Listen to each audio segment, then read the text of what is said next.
शुक्लांबरधरं विष्णुं शशिवर्णं चतुर्भुजं प्रसन्नवदनं ध्यायेत् सर्वविघ्नोपशान्तये।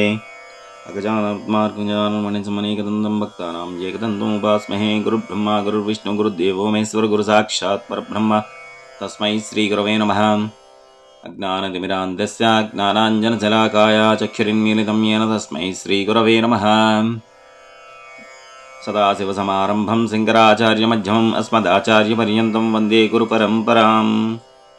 शान्ताकारं भुजगशयनं पद्मनाभं सुरेशं विश्वाकारं गगनसदृशं मेघवर्णं शुभाङ्गं लक्ष्मीकान्तं कमलनयनं योगिहृद्ध्यानगम्यं वन्दे विष्णुं भवभयहरं सर्वलोकैकनाथम्। ॐ त्र्यम्बकं यजामहे सुगन्धिं पुष्टिवर्धनम् उर्वारुकमिमबन्धनात् मृत्योर्मुक्षीयमामृतात्। व्यासाय विष्णुरूपाय व्यासरूपाय विष्णवे नमो वै ब्रह्मनिधये वासिष्ठाय नमो नमः। अविकाराय शुद्धाय नित्याय परमात्मने सदैकरूपरूपाय विष्णवे सर्वजिष्णवे। श्रीगुरुभ्यो नमः। श्रीमहागणाधिपतिभ्यो नमः। गुरुदत्तात्रेयाय नमः। श्रीपादश्रीवल्लभनृसिंहसरस्वतीं श्रीगुरुदत्तात्रेयाय नमः। ओं श्री अरुणाचलेश्वराय नमः। శ్రీరస్తు శుభమస్తు అవిఘ్నమస్తు. శ్రీ స్కాంద పురాణాంతర్గత సంపూర్ణ కార్తీక మహాపురాణము 3వ రోజు పారాయణము. పంచమాధ్యాయం. శివధనస్సంపన్నాం జనకరాజా, శ్రద్ధగా విను. మనము చేసిన పాపాలన్నింటినీ నశింపజేయగల శక్తి ఒక్క కార్తీక మాస వ్రతానికి మాత్రమే ఉంది. కార్తీక మాసములో విష్ణు సన్నిధిని ఎవరైతే భగవద్గీత పారాయణము చేస్తారో వారి పాపాలన్నీ కూడా పాము కుబుసములాగా తొలగిపోతాయి. అందున 10-11 అధ్యాయాలను పారాయణ చేసేవారు వైకుంఠానికి క్షేత్రపాలకులవుతారు. ఎవరైతే కార్తీక మాసంలో తులసీ దళాలతో గాని తెలుపు లేదా నలుపు గన్నేరు పూలతో గాని విష్ణు పూజన చేస్తారో వాళ్ళు వైకుంఠాన్ని చేరి విష్ణు సమభోగాలను అనుభవిస్తారు. ఈ కార్తీక మాసములో హరిహరులెవరి సన్నిధినైనా సరే, ఏ పురాణాన్నైనా సరే ప్రవచించేవారు సర్వకర్మ బంధ విముక్తులవుతారు. కార్తీక వనభోజనం. యః కార్తీకే స్థితేం వనభోజనమాచరేత్ సయాతిం వైష్ణవం ధామ సర్వపాపైః ప్రముచ్యతే. అనగా కార్తీక మాస శుక్లపక్షంలో వనభోజనము చేసిన వారు పాప విముక్తులై విష్ణుధామాన్ని పొందుతారు. జప హోమ పూజ భోజన తర్పణ ఫలాలతో పాశీక్షుద్రజండాలాది అశోచవంతుల యొక్క సంభాషణలను వినిన పాపం కూడా తుడిచిపెట్టుకుపోతుంది. కాబట్టి మహారాజా, కార్తీక మాస శుక్లపక్షంలో అన్ని రకాల వృక్షాలతో బాటుగా ఉసిరి చెట్టు కూడా ఉన్న తోటలోనే వనభోజనమును ఏర్పాటు చేసుకోవాలి. ఉసిరి చెట్టు కింద సాలగ్రామముగా నుంచి గంధ పుష్పాదులతో పూజించి యథాశక్తి బ్రాహ్మణులను ఆహ్వానించి గౌరవించి వారితో కలిసి భోజనము చేయాలి. ఇలాగున కార్తీక మాసములో వనభోజనాన్ని ఎవరైతే నిర్వహిస్తారో వాళ్ళు ఆయా కాలాలలో చేసిన సర్వ పాపముల నుంచి విముక్తులవుతారు, విష్ణులోకాన్ని పొందుతారు. జనకపతి ఈ కార్తీక మహత్యాన్ని శ్రద్ధలతో విన్న బ్రాహ్మణునొకడు దుర్యోని సంకటము నుంచి రక్షింపబడ్డాడు. ఆ కథను చెబుతాను, శ్రద్ధగా వినుము. దేవదత్తోపాఖ్యానము. పూర్వం కావేరీ తీరములో దేవశర్మ అనే సద్బ్రాహ్మణుడు ఉండేవాడు. అతనికి ఒక పరమ దుర్మార్గుడైన కుమారుడు కలిగి ఉన్నాడు. అతని పేరు దేవదత్తుడు. అతగాడి దుష్ట ప్రవర్తనలను గుర్తించిన తండ్రి అతగాడిని పాప విముక్తిని చేయాలనే సంకల్పించి, నాయనా, రోజు కార్తీక ప్రాతస్నానము ఆచరించు, సాయంకాలమున హరి సన్నిధిలో దీపారాధనము చేస్తూ ఉండు, ఈ విధంగా కార్తీక వ్రతాన్ని ఆచరించి ధన్యుడివి కావు అని చెప్పాడు. కాని దుర్వర్తనుడైన ఆ బ్రాహ్మణుడు పుత్రుడు తాను అటువంటి కట్టుకథలను నమ్మను, కార్తీక వ్రతాన్ని ఆచరించను అని తండ్రికి ఎదురు తిరిగాడు. అందుకు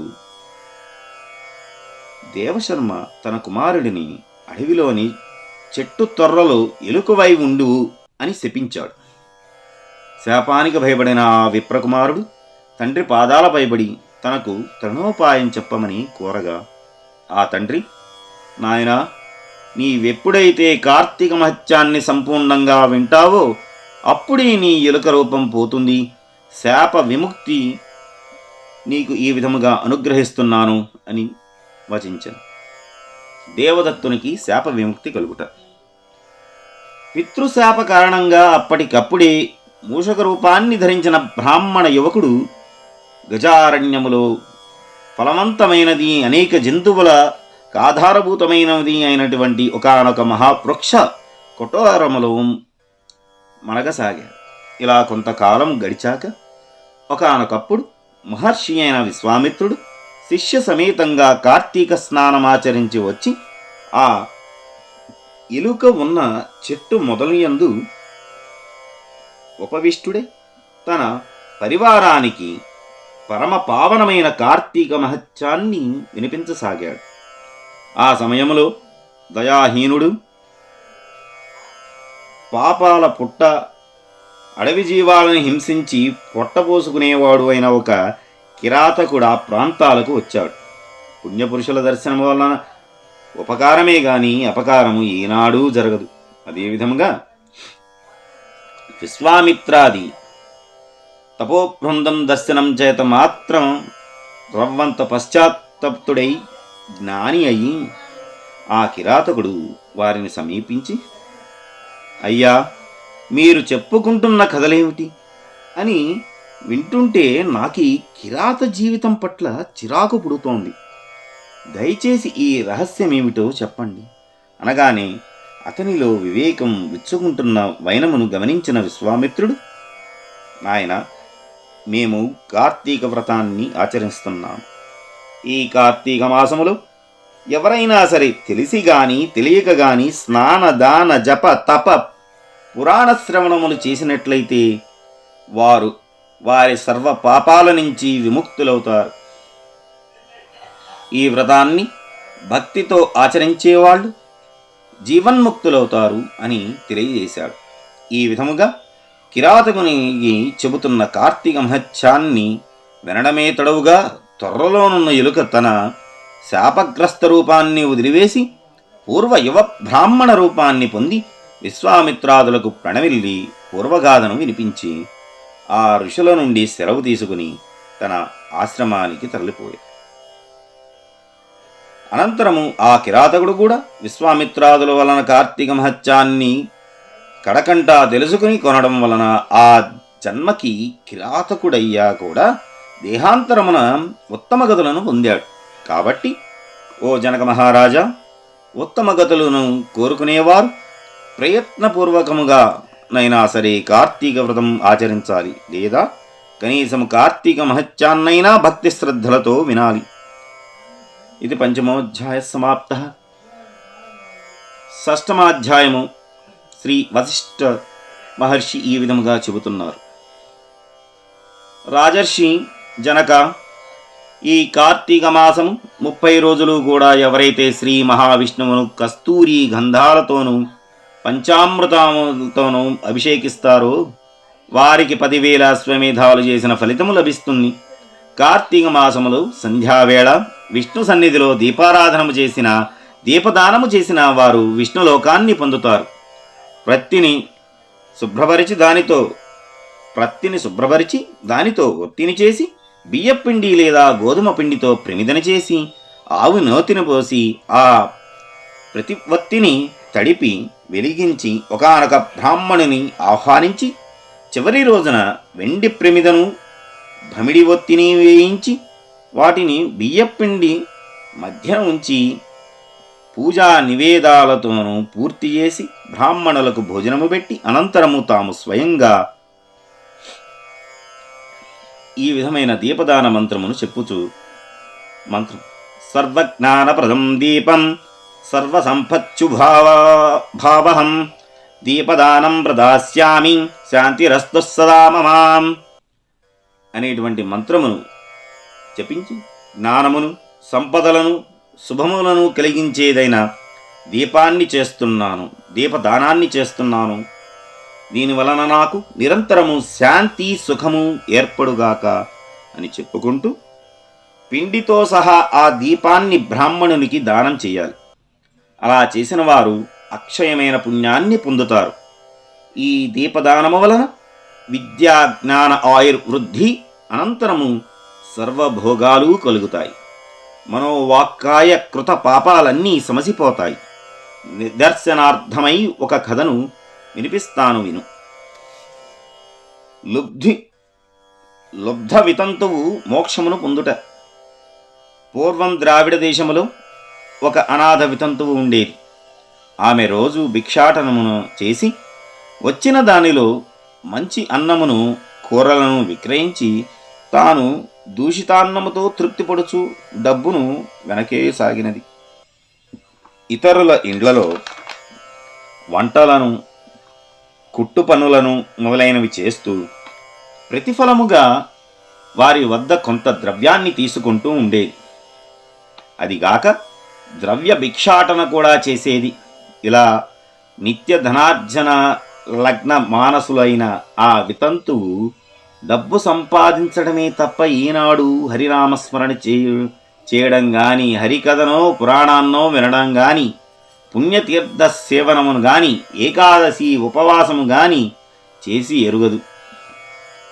ఇటువంటి లుబ్ధురాలింటికై దైవవశాన శ్రీరంగయాత్రుకుడైన ఒక బ్రాహ్మణుడు వచ్చి ఆమె స్థితిని చూసి ఆమెకు నరకము తప్పదని గుర్తించి జాలిపడి ఆమెను మంచి దారిలో పెట్టదలిచి, ఓ అమాయకురాలా, నేను చెప్పేది శ్రద్ధగా విను, ఆలోచించుకో. కేవలము చీము, నెత్తురు, మాంసము, ఎముకలతో కూడిన సుఖ దుఃఖలంపడమై ఉన్నదే తప్ప ఈ తోలు శరీరము ఒట్టి అశాశ్వతమని తెలుసుకో. నేల, నీరు, నిప్పు, నింగి, గాలి అనే పంచభూతాత్మకమైన ఈ శరీరం, ఈ దేహము నశించగానే ఆ పంచభూతములు కూడా ఇంటి కప్పు మీద కురిసిన నలుదిక్కులాగూ చెదిరిపోయేవి. అలాంటి వాన నీళ్లులా చెదిరిపోతాయి. నీటి మీద నెరుగులాటి నీ తనువు నిత్యము కాదు, ఇది శాశ్వతమని నమ్ముకున్నట్లయితే ఆశల అగ్నిలో పడే మిడతవలే మసి కావడమే తప్ప నీలనేదే లేదు. మోహాన్ని భ్రమలను వదిలిపెట్టి దైవమెక్కడా శాశ్వతుడని, సర్వభూత దయాకరుడని గుర్తించు. నిరతము హరిచరణాలని స్మరించు. కామమంటే కోరిక, కోపమంటే దురాగ్రహం, భయమంటే ఆత్మానాత్మాయ భంగత, లోభమంటే ధనధవ్య చింత, మోహమంటే మమత అహంకారాలు. ఇటువంటి ఈ ఆరింటిని వదిలిపెట్టి నా మాట విని ఇక నుంచి అయినా ఈ కార్తీక మాసంలో ప్రాతస్నానాన్ని ఆచరించు. విష్ణుప్రీతికి భగవదర్పణంగా దీపదానము చెయ్యి. తద్వారా అనేక పాపాల నుంచి రక్షింపబడతావు అని హితవు చెప్పి తన దారిన తాను వెళ్ళిపోయాడు. అతగాడి వచోమహిమ వలన ఆమెకు జ్ఞానోదయమైనది. తను చేసిన పాపాలకై చింతించినది. తాను కూడా కార్తీక వ్రతాన్ని చేయాలని సంకల్పించినది. అందుచేత సంవత్సరములో వచ్చిన కార్తీక మాసాన వ్రతాచరణమును ప్రారంభించినది. సూర్యోదయ వేళ చన్నీళ్ల స్నానము, హరిపూజ, దీపదానము, పిదప పురాణ శ్రవణము ఈ విధముగా కార్తీక మాసము 9 రోజులు ఆచరించి చివరి రోజున చక్కగా బ్రాహ్మణ సమారాధన కూడా చేసినది. తక్షణమే ఆమె బంధాలు నశించిపోయినాయి. విగతాసువై విమానరూఢురాలై శాశ్వత సర్వభోగ సౌఖ్యాలను పొందిన కాబట్టి రాజా, కార్తీక మాసములో అన్నింటికంటే ప్రధానమైనది దీపదానము తెలుసుకొని తెలిసి గాని తెలియక గాని ఎవరైతే దీపదానము చేస్తారో తమ పాపాలను నశింప చేసుకున్నవారే అవుతారు. దీనిని వినినా చదివినా జన్మ సంసార బంధ విముక్తులై విష్ణుభక్తి పరాయణులవుతారు. ఏవం స్కాంద పురాణాంతర్గత కార్తీక మహత్యం షష్ఠోధ్యాయ సమాప్త. 3వ రోజు పారాయణము సమాప్తం. హరి ఓం. స్వస్తి. సమస్త సన్మంగళాని భవంతు. శివసంకల్పమస్తు. హరి ఓం. శివాయ విష్ణురూపాయ శివరూపాయ విష్ణువే శివస్య హృదయం విష్ణోశ్చ హృదయం శివః. యదా శివమయో విష్ణురేవం విష్ణుమయ శివః యదాంతరం న పశ్యామి తదా మే స్వస్తిరాయిషి. నమో బ్రాహ్మణ్యదేవాయ గోబ్రాహ్మణిదాయ జగదిత్తాయ కృష్ణాయ గోవిందాయ నమో నమః. హరి ఓం. ఈ కార్తీక మాసమున 3వ రోజున మనము చేయవలసినటువంటి దానం ఉప్పు. పూజించాల్సినటువంటి దైవము పార్వతీదేవి. జపించాల్సిన మంత్రం ఓం పార్వత్యై పరమేశ్వర్యై స్వాహ. ఫలితం శక్తి సౌభాగ్యములు. ఈరోజు నిషిద్ధములైనటువంటి పదార్థములు ఉప్పు కలిపినవి, ఉప్పు కలిసినవి, ఉసిరి. స్వస్తి.